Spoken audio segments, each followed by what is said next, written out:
नमस्कार, स्वागत है आप सभी का न्यूज इंडिया पर। आपके साथ मैं हूं आंचल कादियान। बुलेटिन की शुरुआत करेंगे उत्तर प्रदेश से जुड़ी हुई बड़ी खबर के साथ। अखिलेश यादव को सीबीआई का नोटिस अवैध खनन मामले में जारी हुआ है। नोटिस सीबीआई ने अखिलेश यादव को कल यानी कि 29 फरवरी को पूछताछ के लिए बुलाया है। ये बड़ी खबर यूपी की सियासत से जुड़ी हुई इस वक्त को आपको बता रहे हैं। अखिलेश यादव को सीबीआई की तरफ से नोटिस दिया गया है। सीबीआई ने पूछताछ के लिए 29 फरवरी को बुलाया है।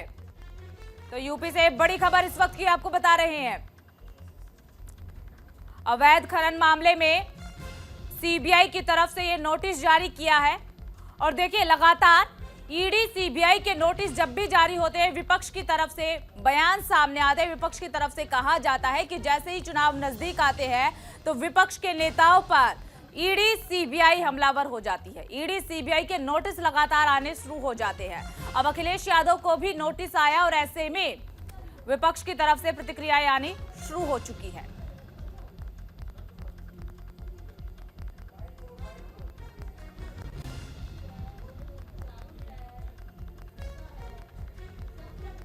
तो 29 फरवरी इम्तिहान की घड़ी अखिलेश यादव के लिए। 29 फरवरी को अखिलेश यादव को पूछताछ के लिए सीबीआई के सामने पेश होना है।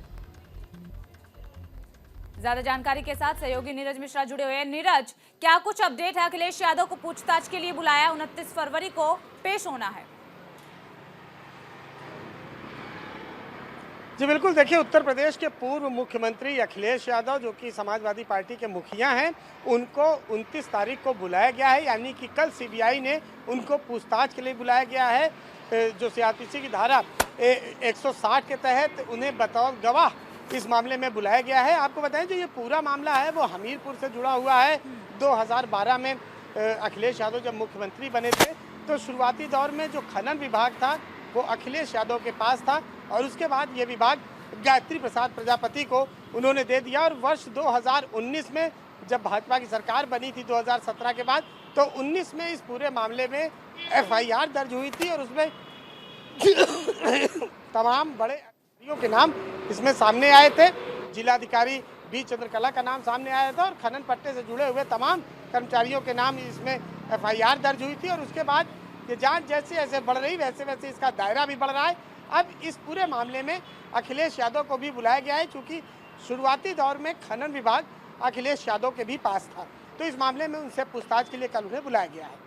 देखिए नीरज, जैसा कि आपने जिक्र किया कि 2019 से इस पूरे मामले की जांच पड़ताल हो रही है और धीरे धीरे जो जांच का दायरा वो बढ़ता जा रहा है और अब जांच की आंच अखिलेश यादव तक पहुंच चुकी है। क्या आगे जो ये जांच की आंच है अखिलेश यादव के इर्द गिर्द भी पहुंच सकती है?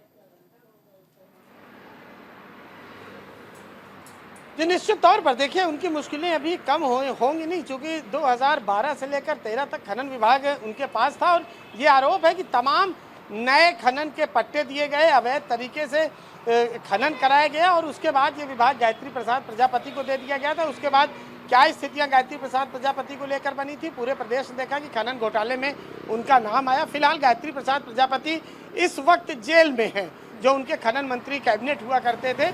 इस पूरे मामले की जांच में जो जिलाधिकारी थी बी चंद्रकला, इसके अलावा जो तमाम अमीन और कानूनगो इस तरह के लोग थे वहां पर, उनके खिलाफ एक एफआईआर दर्ज की गई थी सीबीआई द्वारा। और उसी में अब पूछताछ के लिए, चूंकि अखिलेश यादव मुखिया थे प्रदेश के और उनके पास विभाग भी था 1 साल तक, तो अब उन्हें धारा 160 के तहत बतौर गवाह पेश होने के लिए सीबीआई ने नोटिस जारी किया था। 21 तारीख को ये नोटिस जारी हुआ था। अब कल उनको बुलाया गया है पूछताछ के लिए। अब देखना ये होगा कि आने वाले वक्त में क्या अखिलेश यादव की मुश्किलें बढ़ती हैं।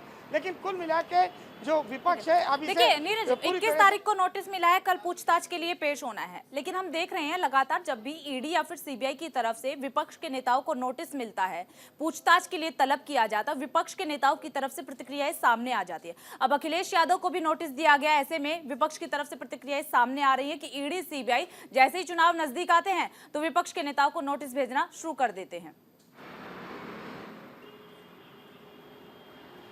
जी देखिए, ये तमाम जांच एजेंसियां हैं, इनको चुनाव से कोई मतलब नहीं रहता है। लेकिन अब चूंकि उत्तर प्रदेश है, बड़ा प्रदेश है, और आप देखिए चुनाव तो हर 1-1.5 साल में कोई ना कोई चुनाव आता है, चाहे लोकसभा का हो, विधानसभा का हो, पार्षद का हो, सभासद का हो, इसके अलावा मेयर का हो, तो चुनाव तो लगातार प्रदेश में चलते रहते हैं। चलिए ठीक है नीरज, बहुत बहुत शुक्रिया आपका तमाम जानकारी साझा करने के लिए। और इस बीच हिमाचल प्रदेश से बड़ी खबर, सियासी खींचतान के बीच पास हुआ बजट। सुक्खू सरकार का ध्वनि मत से बजट पास हुआ है। अनिश्चितकाल के लिए सदन स्थगित कर दिया गया है। समय से एक दिन पहले ही बजट सत्र समाप्त किया गया है। सत्र की शुरुआत 14 फरवरी को हुई थी। और हिमाचल प्रदेश से ये इस वक्त की बड़ी खबर आपको बता रहे, सियासी खींचतान के बीच बजट पास हुआ है।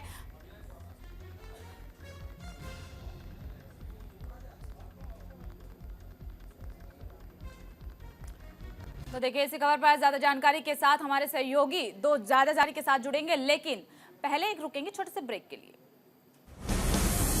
ब्रेक के बाद एक बार फिर आप सभी का स्वागत है। सियासी खींचतान के बीच हिमाचल प्रदेश में बजट पास हुआ है। ज्यादा जानकारी के साथ हमारे दो सहयोगी जुड़े हुए हैं, आनंद और कंचन कनोडिया। कंचन, सबसे पहले आपका रुख करते हुए, सियासी खींचतान हम देख रहे हैं बीते दिन से किस तरीके से हो रही है, अब सियासी खींचतान के बीच बजट पास हुआ।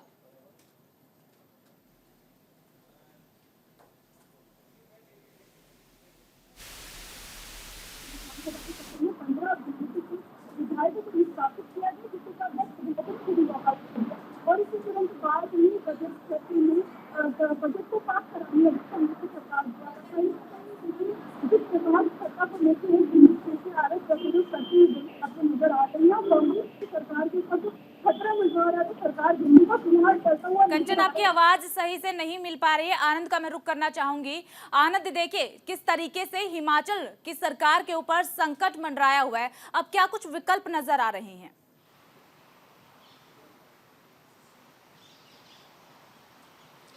जी, अगर बात की जाए कांग्रेस की, तो कांग्रेस ने अभी जो स्ट्रैटेजी अपनाई थी, जिसके तहत उसने ध्वनि मत से जो बजट था वो पास करा लिया, जिसके बाद अब गनीमत है कि कुछ दिन तो सुक्खू सरकार को राहत मिल चुकी है और जो कवायद राजनीतिक तौर पर आगे बढ़ेगी वो अब धीरे हो जाएगी। दरअसल बीजेपी जिस कदम को लेकर आगे बढ़ रही थी, उनका कल ही उन्होंने राज्यपाल से मुलाकात की थी, जिसमें उन्होंने साफ कहा था कि जो बजट पर वोटिंग होनी चाहिए वो वोटिंग होनी चाहिए, ना कि ध्वनि मत से या किसी पर्ची से। इसी के चीज पर लेकर बीजेपी लगातार अडिग थी और यही कारण था कि वोटिंग को लेकर लगातार स्पीकर से बोला जा रहा था, जिसके बाद कई बार बहस हुई और बहस के कारण ही बीजेपी के 15 विधायकों को सस्पेंड कर दिया गया, जिसमें खुद एलओपी जयराम ठाकुर भी हैं। अब जब विधानसभा में बजट पास हो चुका है ध्वनि मत से, तो बीजेपी कहीं ना कहीं इस मुद्दे को देखते हुए बेहद ही अग्रेसिव है। उनका साफ कहना था कि सरकार के पास जो बहुमत है वो इस वक्त नहीं है और यही कारण है कि वो चीज़ों को राज्यसभा चुनाव में देखा है कि बीजेपी के साथ कई कांग्रेस के एमपी आए हैं और उन्होंने क्रॉस वोटिंग करते हुए बीजेपी के प्रत्याशी को जीत दिलाने में बेहद ही ठीक है। आनंद, आपके पास लौटेंगे। कंचन भी हमारे साथ बनी हुई है। कंचन, आपकी आवाज नहीं मिल पा रही थी, आप अपना जवाब पूरा कीजिए। जी देखिए, जिस प्रकार से आज विधानसभा के सत्र में 15 विधायकों को बीजेपी के निष्कासित किया गया, फिर उसके बाद 10 विधायकों ने खुद ही वॉकआउट कर दिया। उसके तुरंत बाद देखा जाए तो कहीं ना कहीं बजट जो था वो कांग्रेस सरकार ने पास करा लिया है ध्वनि मत से एक विधानसभा में। देखिए, कांग्रेस के ऊपर जो खतरा मंडरा रहा था सरकार गिरने का, वो कहीं ना कहीं टलता हुआ नजर आ रहा है। आज कुछ ही देर में शाम तक कहा जा रहा है, सूत्रों के हवाले से खबर है कि शाम तक कांग्रेस के विधायक दल की बैठक होगी, उसमें सुखविंदर सिंह सुक्खू मौजूद रहेंगे और जो 3 ऑब्जर्वर यहां से भेजे गए हैं, पूर्व छत्तीसगढ़ के मुख्यमंत्री भूपेश बघेल, हरियाणा के मुख्यमंत्री भूपेंद्र सिंह हुड्डा और कंचन, देखने वाली बात रहेगी कि विधायक दल की बैठक में क्या कुछ फैसले लिए जाते हैं। आप दोनों का बहुत बहुत शुक्रिया तमाम जानकारी साझा करने के लिए। और फिलहाल यहाँ रुकेंगे एक छोटे से ब्रेक के लिए, फौरन हाजिर होंगे।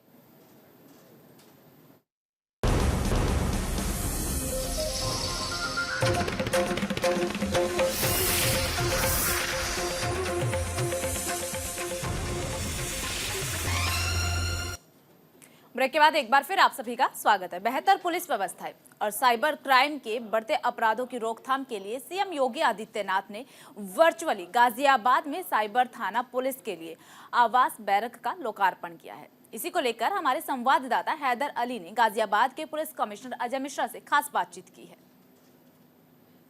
सूबे के मुख्यमंत्री योगी आदित्यनाथ के द्वारा बहुत सारे पुलिस विभाग को लेकर बहुत सारे लोकार्पण किए गए हैं, जिसमें गाजियाबाद भी शामिल है। गाजियाबाद में साइबर थाने का आज लोकार्पण किया गया, साथ के साथ जो पुलिस विभाग के जो क्वार्टर होते हैं, जहां फ्लैट होते हैं, उसका भी लोकार्पण किया गया। ज़्यादा जानकारी के लिए हमारे साथ कमिश्नर साहब मौजूद हैं, अजय मिश्रा जी। सर, आपका स्वागत है। जी धन्यवाद।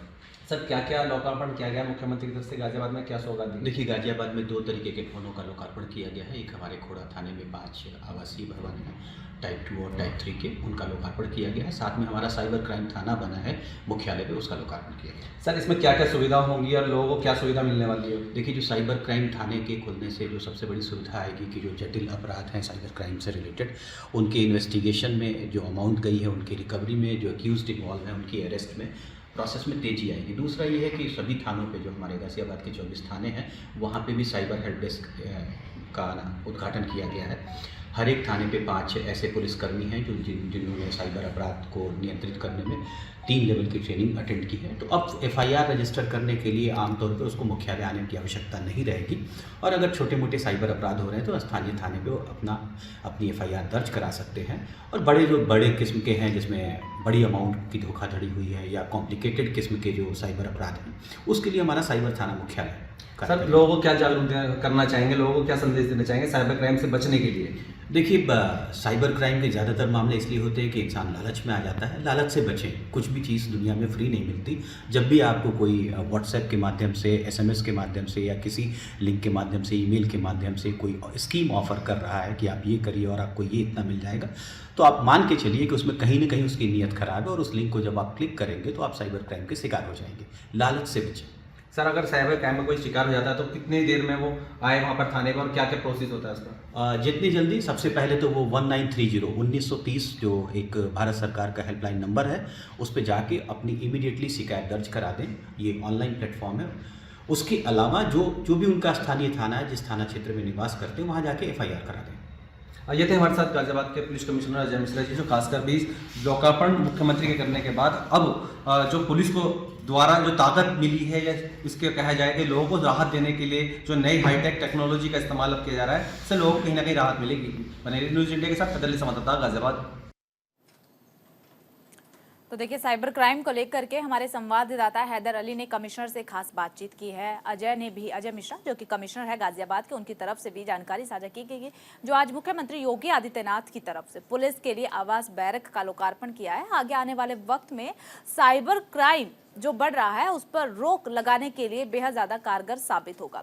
इसके साथ आपको बता दें कि आज मुख्यमंत्री योगी आदित्यनाथ ने वर्चुअली तरीके से इसका लोकार्पण किया है, ताकि प्रदेश में बेहतर कानून व्यवस्थाएं हो सके। इसी के साइबर क्राइम के अपराध जिस तरीके बढ़ रहे हैं, हम आए दिन खबरें देखते हैं, तरीके से साइबर क्राइम का शिकार